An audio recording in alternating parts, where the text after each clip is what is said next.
we talked about things like, has a #1 pick of a draft ever walked into a better situation than Caleb Williams with the Bears? We talked about how, while once upon a time, rookie quarterbacks, it was like, oh, you're starting a rookie, get ready for an awful season, and then hopefully, rebound in following years. That has not been the case, certainly with the frequency it was years ago. And we have seen in the last decade a lot of quarterbacks come close to breaking through and being a rookie to make the Super Bowl. Most notably, Bruce guy Brock Purdy just 2 years ago was in the NFC Championship game. Bruce guy C.J. Stroud a year ago, a few months ago, was in the divisional round.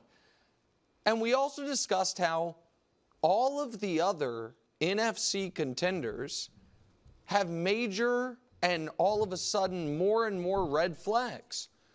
The defending NFC champion, San Francisco 49ers, their best player on their team, Trent Williams, is yet to show up to training camp. Their best wide receiver could be traded during this segment, for all we know.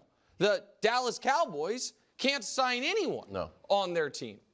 The stories out of Philadelphia are about, do the coach and quarterback actually like each other? Does the coach even get to pick his own coaching staff?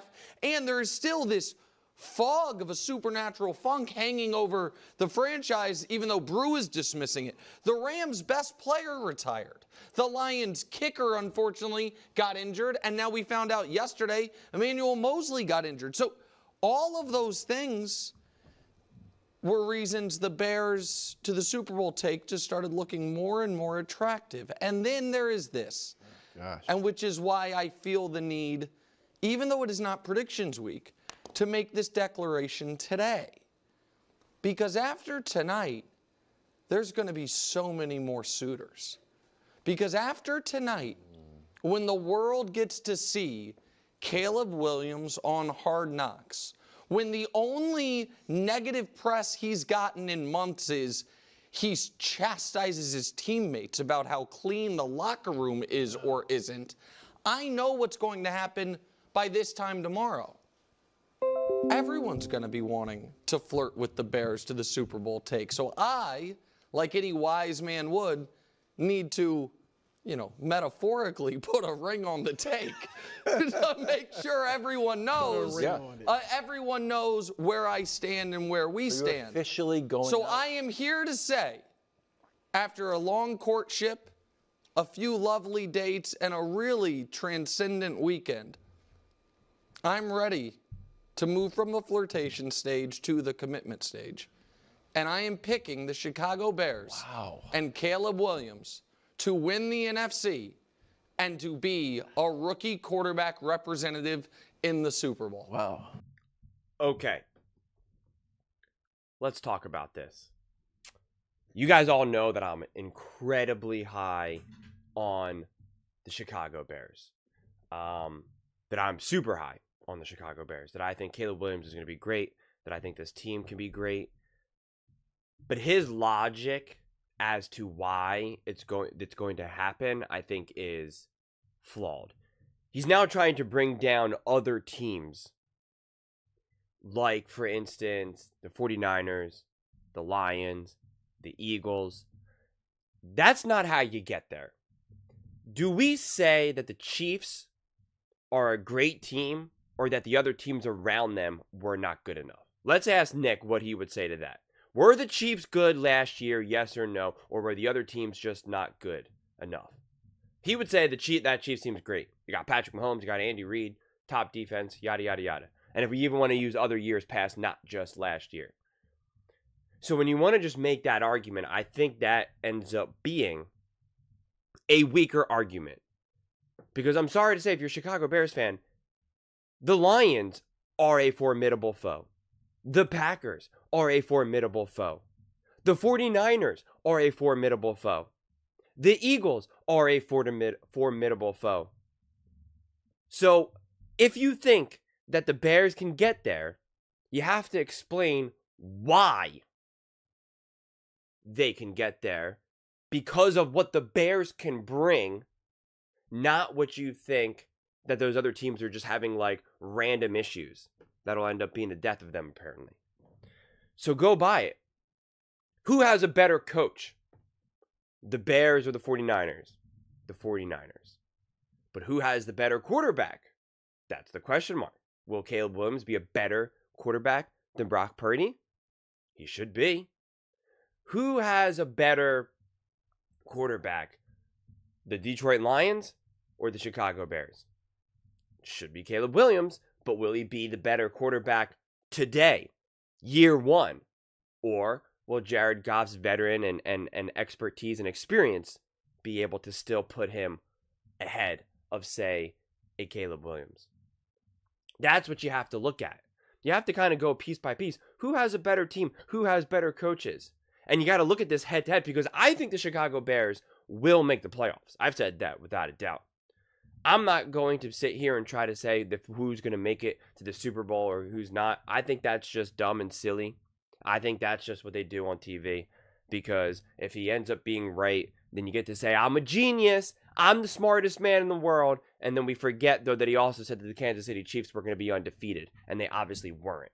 So you can't be the smartest man in the world when you just kind of whip out a random take, and whether it's right, whether it ends up being right or wrong, it's just not how it works. So I don't even really want to entertain that, and I think it's silly, quite frankly, and it's not real serious analysis. It's just not. It's not the way how I view it.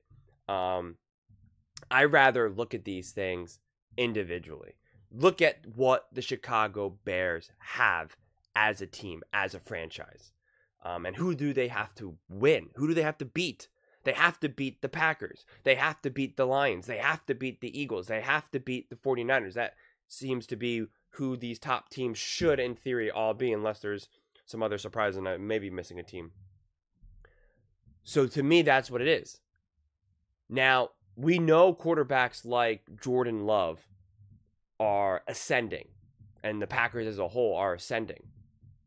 And so if you're a Bears fan, again, ask yourself, do you think that Caleb Williams can be a better quarterback today than Jordan Love, Brock Purdy, Jared Goff, Jalen Hurts? If you think that he can be a better quarterback today, and I'm not talking about career, I'm talking about today, then yes, Caleb Williams can be the difference maker. He can be the quarterback to get them over the hump, because we do know that when you have the better quarterback, yeah, there's a great chance that you are going to be the difference maker in a game, right? When you have the better quarterback, outside, of course, of when you're like really struggling with like no offensive line, terrible defense, right? Outside of having like these major liabilities that it just becomes like quite difficult to overcome. When teams are, I don't even want to say evenly matched, just within the realm, just clearly competent, right? Not bottom 2, bottom 3 in the league in terms of defense, offensive line, no weapons, injuries, terrible coaching, right? If you're just talking about teams that are legitimate, that are functional, dare I even say average, then we know that having the better quarterback, you're most likely going to win more often than not. And now these other quarterbacks obviously have a leg up on Caleb because they've been playing, right? Caleb is a rookie, right? You can't debate that. He's a literal rookie.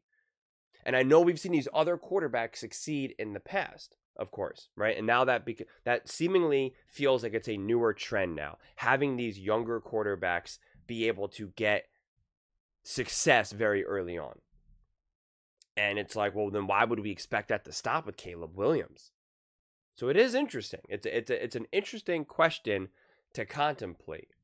I think this is the way how I really kind of look at it.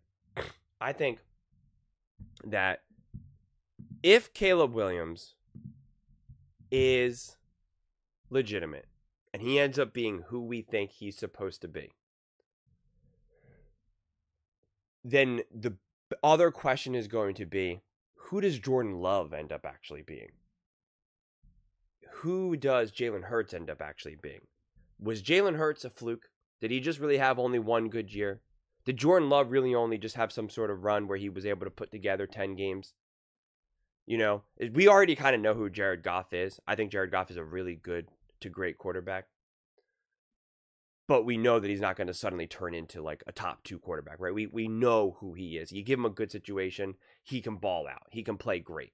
That's indisputable. Whether you're the biggest Bears fan and the biggest Lions hater, when the circumstances are there for Jared Goff, like, he can take advantage of it. But again, can he take the Lions to that next level? Whereas we believe Caleb Williams can. To me, the real question is just like, how quickly can Caleb Williams become what he's destined to be? To me, that's probably the better question. Because if Jordan Love ends up being just a good quarterback, and Caleb Williams ends up being a great and elite quarterback, then you're going to have the Bears over the Packers. But if you think that Jordan Love is actually going to also be a top quarterback in the NFL, and he's going to be a great or elite quarterback in the NFL, then you're probably going to have to lean Packers. Because you're going to say Jordan Love's got more experience right now at this point. He's got a couple years ahead of Caleb Williams. It's going to take a second for Caleb Williams to kind of catch up. Just like it took a couple minutes for Patrick Mahomes to catch up.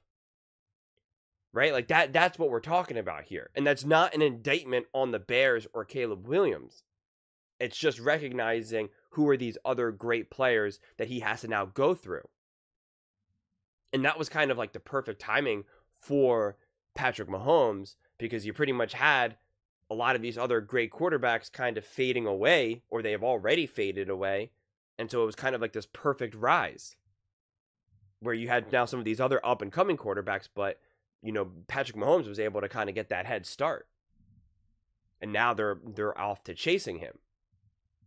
So it's an interesting thing to have to try to figure out. And like I keep saying, it's just who do you think Caleb Williams will be, and how quickly can he get there? And then the next question of that thought tree is, and who are the other quarterbacks though? Is Brock Purdy actually a great quarterback? Is Jordan Love a great quarterback? Is Jalen Hurts a great quarterback? If the answer is yes to any of those quarterbacks, then it's going to be significantly harder for Caleb Williams to overcome that in year 1. Not year 2, not year 3, not year 4, but just year 1.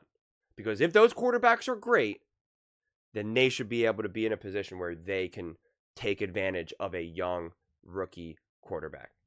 The team as a whole, obviously, I know it's not head to head. I know these quarterbacks aren't, going up against each other on the field at the same time. So yeah, I think it's a fun thing to contemplate, and I'm really excited to see how their season unfolds. Like I said, the most comfortable that I'm saying is that I really believe that the Chicago Bears will make the playoffs. And in terms of what they can do in the playoffs, I want to see games. I want to watch them play. I want to see how this all looks. And anything else is just made up nonsense to me. It is. It's just by definition it is. It's just nonsense. It's just again, it's just, even if it ends up being right or wrong, it doesn't even deserve any praise. Because again, last season we saw that Nick said, oh, the Kansas City Chiefs are going to be undefeated. And that obviously ended up being comically, hilariously, absurdly wrong. He also said that the Dallas Cowboys would be in the Super Bowl. That also ended up being hilariously, comically, absurdly wrong. So I hate the idea of someone just whipping something out of nowhere. And if they end up being right, they're like, I'm a genius, and you get all the praise. And it's just like, come on, we got to be honest about what we're talking about here. And I have no desire to have like inauthentic conversations just for fun. Because again, I could have made a video that said the Chicago Bears are going to the Super Bowl. That's what's going to happen. And then I know for a fact so many Chicago Bears fans would be like, that's right, this guy's he's a genius. Who is this guy? Man, Julian really knows his football. Yeah, that's awesome, that's awesome, that's awesome. But I'm just like, I'm not going to do it. I have no desire to make videos like that and build an audience based off of that. I'd rather just actually break it down. I'd rather get lost in the confusion, lost in the weeds, say this, say that, look at it over here, look at it over there. To me, it's just way more authentic and way more of an honest conversation. But that's just my approach. But those are just my thoughts, and I really would love to hear yours. What do you guys all think? Do you think that Caleb Williams and the Chicago Bears can actually make it to the Super Bowl in year 1? And if they do, can they win the Super Bowl? If not, what do you think kind of the high point is for the Chicago Bears? What do you think like realistic expectations are for them? Let me know in the comments below. I read every single comment, so whether you agree with me or disagree with me, either way, let's get in some discussions, let's get in some fights, but ultimately, let's just have some fun. And please do consider subscribing. We are building an amazing community here, and I would absolutely love to see you part of it. I want to build something that we all genuinely feel connected to, something that we're really excited to be part of. I think we're well on our way to doing it. And please don't forget to give this video a thumbs up, as it really does help with the visibility and the algorithm. Thank you so much, and see you next time.